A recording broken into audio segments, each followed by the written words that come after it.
Hello, and welcome to the first edition of Syntakt Talk, my new series where I talk about the Electron Syntakt and potentially also other stuff.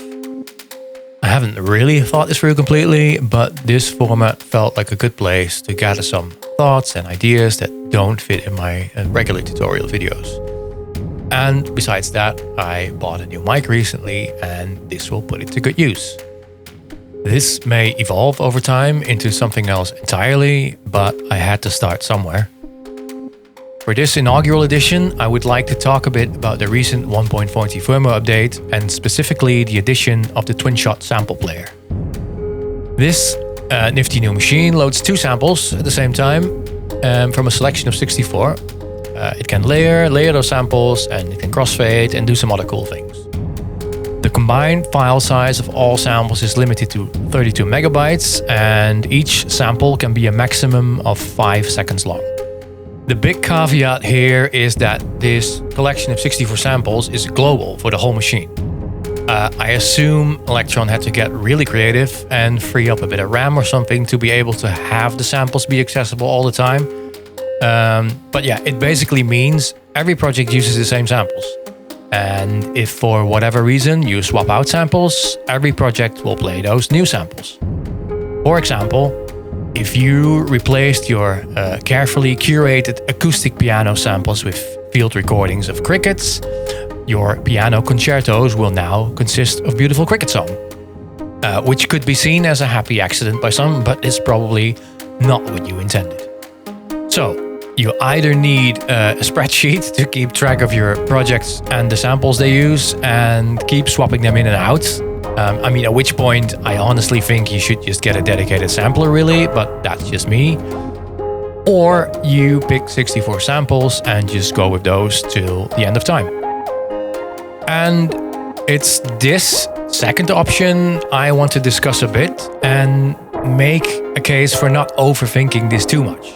I've seen people online trying to distill 64 greatest hits out of their multi-gigabyte samples from Mars collections, debating if they really need those 909 hats or other classic Roland staples, and generally just having a hard time committing.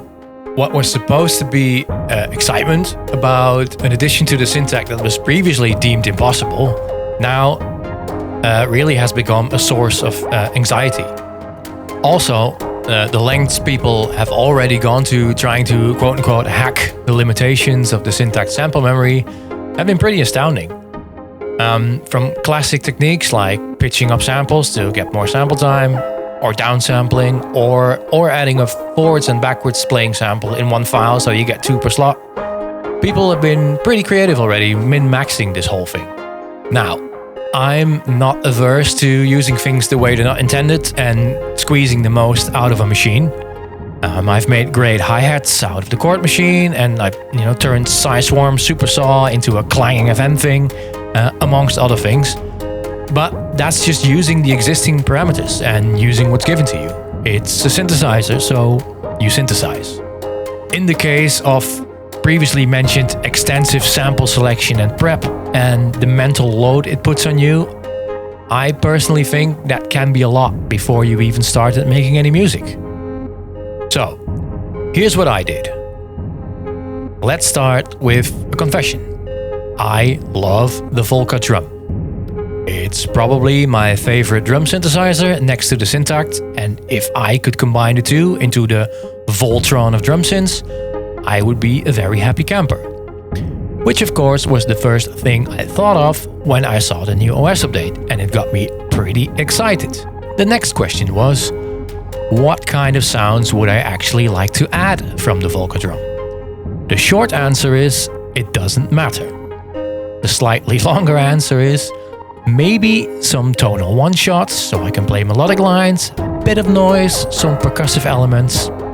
But basically, I want to fill my slots with raw audio stuff that I can treat like any other oscillator and then filter it, FM it, add a pitch envelope, etc.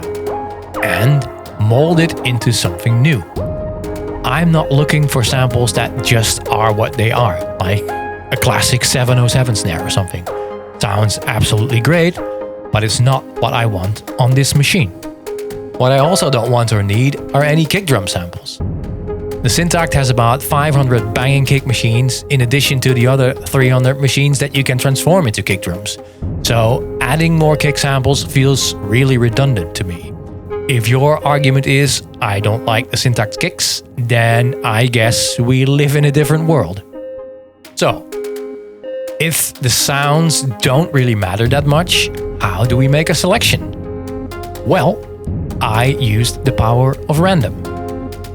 The VOLCA drum has a great patch randomizer to quickly come up with new sound ideas that you can then tweak to your liking. So that's really what I did. And when I heard something that piqued my interest, I recorded it. No real plan, just using my ears. I think I ended up with about 80 or 90 sounds and then selected 64 of those using fairly arbitrary criteria, as long as I had a sort of even distribution of like tonal, noise, a bleep here and there, a percussive, etc.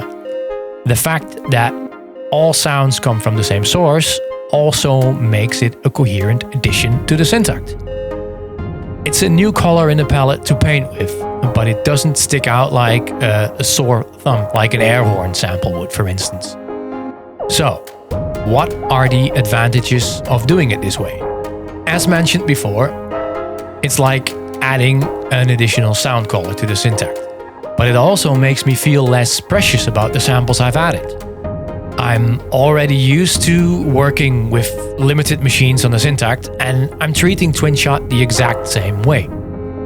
Having fairly abstract sound sources for samples makes me focus on what Twinshot as a machine can do. Layering sounds, crossfading, changing playback direction, pitching up and down, etc. All in order to create something that wasn't there before.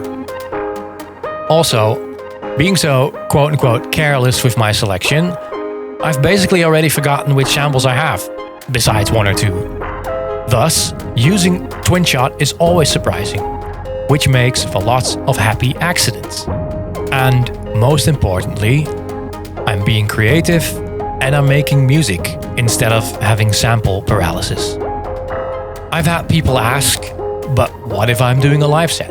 What sample should I pick? Well, this is not a problem using this method. You just use the Syntakt how you normally would, and the samples are just an extra flavor of synthesis. Another example, people trying to come up with strategies for chopping up breaks. Then my question would be, what the hell are you doing?